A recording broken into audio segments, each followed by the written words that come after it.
much. We have 14 co-sponsors for our term limits amendment in the Senate.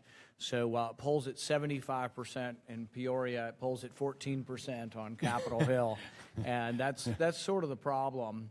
And but I can say, having met most of the people who are up here, there are many good people up here, and I would say that there's no monopoly of knowledge up here. There are many good people who aren't, and some of the better people who are up here actually did have a career before they came up here. And there's a lot of young people in the audience. They always ask me, they say, I want to get involved in politics, or I want to run for office someday. And absolutely do.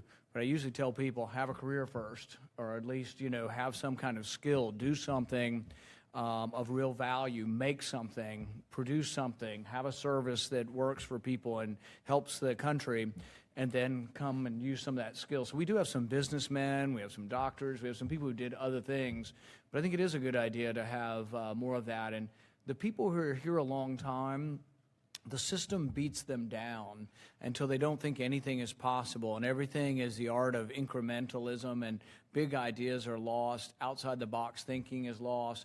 We're confined by our own rules. We've been through this budget and the tax process.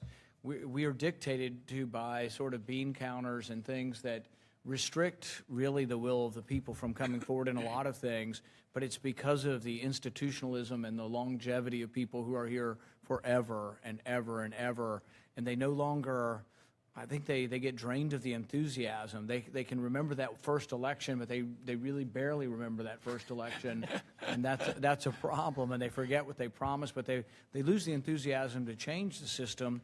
And there's so much status quo, so much inertia of this place, that even when you're beating against it, if you don't hit it harder and harder every day, it's never going to change. And you need new blood to get that.